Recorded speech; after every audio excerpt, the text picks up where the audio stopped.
All the rulers came around, demolished temples. Temple destruction. And who destroyed Somnath temple? Muhammad Ghazni. He comes from Ghazna. Ghazna is in Afghanistan. This is Ghazna. This is Bamiyan. This is Multan. And this is Somnath. So this is a route taken by Muhammad Ghaznavi to reach the Somnath temple. Now in this 5,000 kilometer route, how much area there must have been a spread of Hindu religion? 2,000 kilometers. Now in 1 kilometer area where Hindu religion is spread, generally how many temples are there? Should we compromise at 5? 5, okay. So we compromise that it is at 5. So how much was the distance we had talked about? 2,000 kilometers and 5 temples per kilometer. So how many total temples are there on the way when Ghazni is traveling? 10,000 temples. Now, of course, I forgot to ask you a very elementary question. Did Ghazni come by air route? No, no. He must have traveled on this thing. So no Pushpak Viman that thing. Right, no Pushpak Viman for Muslims. It was there only in our mythology. Okay, that's a good one. Okay, so he traveled this area and on his way, he saw the great statues of Lord Gautam Buddha in Bamiyan. Did he break these Lord Gautam Buddha's statues? No. Or did he think that Taliban fools are going to come later and they will destroy? Did he have intuition? No. Still he did not break. No. Did he destroy the 10,000 temples on the way? No. Why? If he had to insult the Hindu religion in order to go to heaven, right? That's how our temperature, the temperature of our blood goes up, na? That he came, he destroyed our temple, he insulted our Hindu religion. Now, if he had to insult Hindu religion, he could have destroyed any 4 or 5 temples on the way in the beginning and would have gone back. Why he had to come all the way to Somnath? Now, here comes the clue that in Somnath temple, that time there were 20,000 golden dinars. When Muhammad Ghaznavi came here, he had an army, and in his army, 35% of the soldiers were Hindu. In his army, there were 12 generals. There were 12 generals in his armies, and out of these 12 generals, 5 of those generals were Hindus. Their names were Tilak, Sondhi, Arjan, Ran and Hind. So it was a mixed army of Hindus and Muslims which came and destroyed Somnath temple, and many communal groups here. They try to project Ghaznavi as a great Muslim ruler, right? Now, if he was a great Muslim ruler, do you think he would have destroyed a mosque somewhere? No. Now, Multan I have drawn purposely because when he was coming from Ghazna to Somnath, on way he had to pass through Multan. And in Multan that time there was a Muslim ruler, his name was Abdul Fath Dawood. So when Muhammad Ghaznavi asked Abdul Fath Dawood whether I can come through your territory or not, Abdul Fath Dawood said, you are not permitted to pass into my territory. And on this issue, both these Muslim kings fought, and as a result of their battle, the Jama Masjid of Multan got decimated. So the same person who goes and destroys a temple in Somnath has to destroy a mosque right in the way, right in the beginning. Now there is another Hindu king, his name was Raja Harshdev. He was ruling in Kashmir in 11th century. And this point which I am telling you is from a book called Raj Tarangini by poet called Kalhan. Kalhan in his book mentions that this Raja Harsh, during his tenure, he created a new designation, and the name of this designation was Devot Patan Nayak, an officer who uproots the idols of God. And who's doing this? This is being done by a Hindu king. But remember, there is a unwritten clause there that don't destroy the statues made of stone. You have also only to uproot the statues which are made of gold and silver. In medieval times, many kings destroyed temples, mosques and churches. And they did this on selective basis. Only those temples, mosques and churches were destroyed which had a huge repository of wealth. Here I must point out that it was not only medieval times. even current times. Last month, I read a news item in our Bombay papers. I don't know whether you read it or not. There is a very famous temple there called Siddhi Vinayak Temple. Siddhi Vinayak Temple has a wealth of around 150 crores, mouth-watering wealth of 150 crores.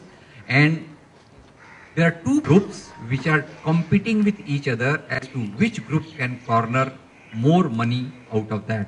And here also I read other day that Tirupati Balaji Temple, its wealth is so much that every year it earns 200 crores out of mere interest of the money. Who was the most cruel, bad and the worst king who ruled this part of the world? Aurangzeb? Very correct. Aurangzeb we regard as one of the worst kings who has ruled this part of the country. Look at Aurangzeb as to what type of king was he. I have no sympathies for Aurangzeb, let me be very clear. We'll see his life, whether he ruled for religion or whether something else dictated his life.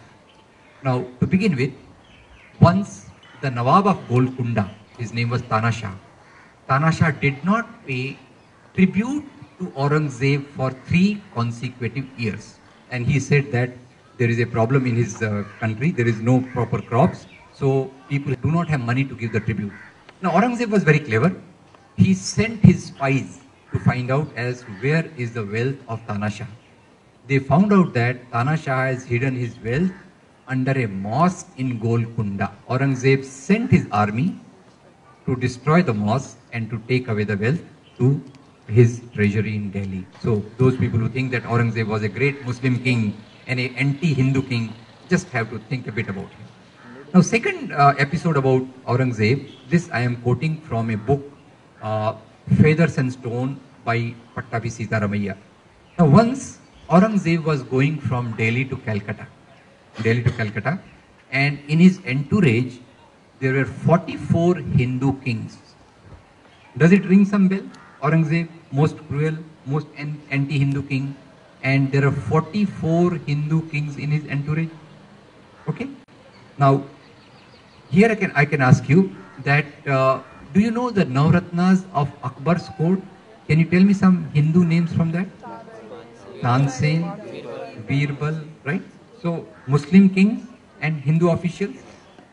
I must tell you that Mughal kings did not disturb the social structure of this country. Number one, please remember. Now I can again ask you another KBC type question. The British came here, they plundered the wealth from here. Where did they take it? To England. Simple, right? Now the KBC comes. Where did the Muslim kings take away the wealth of this country? Makkah, Medina, Tehran or Kabul? Nowhere, right? So they did not take away the wealth from this country. They lived here, died here, and all whatever they did was located around here. So can you see the difference between Mughal kings, Mughal rule and the British rule? Can you see the rule? Right? Some people, their temperature boils, their blood boils whenever the Muslim kings are mentioned.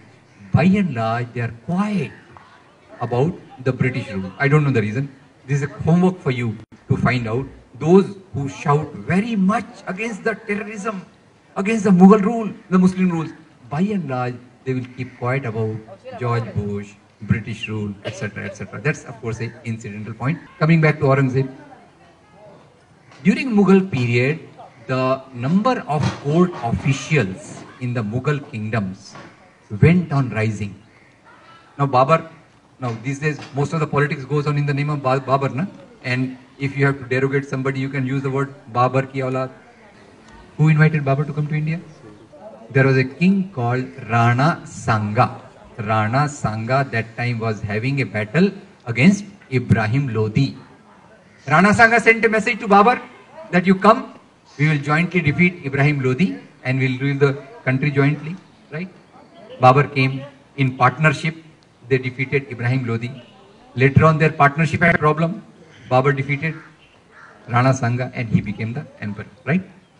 But we were talking about 44 Hindu kings in the entourage of Aurangzeb. I must point out that during the reign of Shah Jahan, the number of Hindu court officials was 24%. And we think the Aurangzeb was the most bigoted Muslim king. In his reign, the number of court officials who were Hindus was 33%.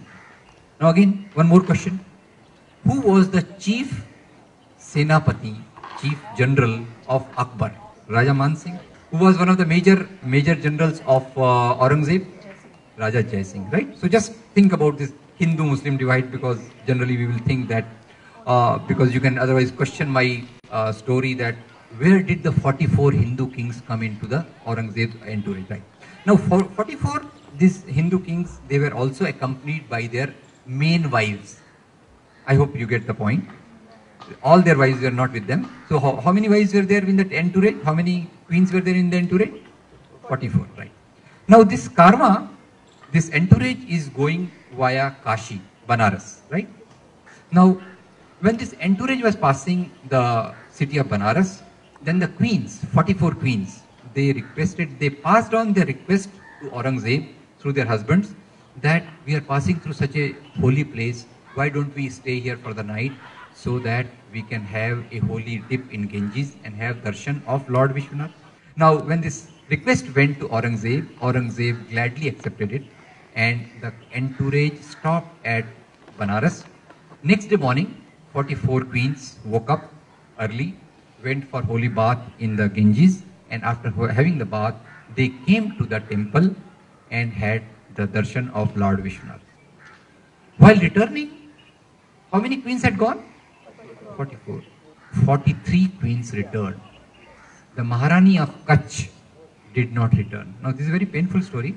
So Aurangzeb sent his top official to find out as to what has happened, and the top official found out that queen was found in the basement of the Vishwanath temple. When they saw the queen, she did not have clothes on her body, and she was semi-conscious.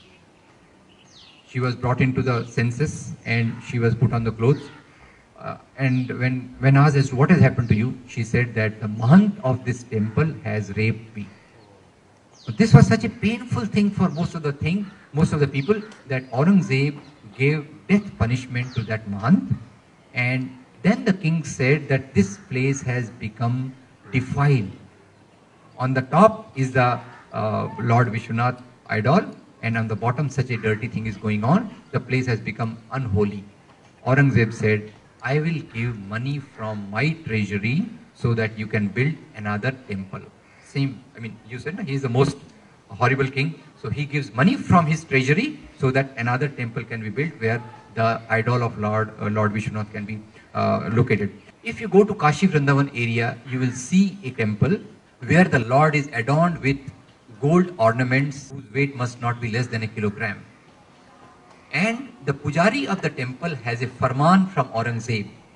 The farman from King Aurangzeb says that I, Alamgir, King Aurangzeb, am donating these ornaments at the service of Lord Krishna. There is a book by Dr. Vishwambarnath Pandey, a very eminent historian of India. The title of the book is The Farmans of King Aurangzeb. And these list different type of donations which Aurangzeb gave to Hindu temples in particular. Once Maratha armies went on to attack Tipu Sultan in Srirangapatna. Right? Maratha armies, Hindu, Tipu Sultan, Muslim. Now these Maratha armies, when they went and attacked Tipu Sultan, they could not defeat Tipu Sultan. They were coming back. On way back, they demolished the temple in Srirangapatnam. Hindu armies destroyed a temple in Srirangapatnam, and by demolishing that temple, they gave a message to Tipu Sultan that, look, we can come to your territory and destroy your wealth. And Tipu Sultan got that temple repaired. No king can rule without winning the loyalty of the subjects, without respecting the feelings of the people. How was history written in the times of kings? There were courtiers who were poets, whom we called Charan, Bhat, Shair, who used to write. Imagine, I am a court poet in a particular king's court, 500 years earlier. My king goes to the neighboring area, there is a war, and in the war, my king is successful in annexing that kingdom into his kingdom, right? And in the war, 400 people die. 400 people are butchered mercilessly. Now, I am the poet. I have to write the account of this. How will I write? Will I write that my king is so cruel that he killed 400 people to annex the neighboring kingdom? Will I write this? Why? If I write like this, what will happen? I will be the 401st, right? I will be the 401st. I will not write like this. So what will I write? My king is so brave. He is so noble. He is so religious that in order to spread his religion, he has annexed the neighboring kingdom into his kingdom. So all the annexation. Here please note, jihad, crusade, dharma yudh. These three words coming from three traditions. What is the meaning of the jihad? Whatever the meaning, religious meaning, I will not go into that. But most of the kings took the cover of religion in their expansionist programs. They wanted to expand their empires, and always Hindu kings use the word that we are doing dharma yudh. So if I am a Hindu, I will say dharma yudh, very good. Jihad, very bad. Crusade, very bad. So now the history has become very simple. You don't have to think much. Just see the religion of the particular king. If it matches with your religion, that is excellent.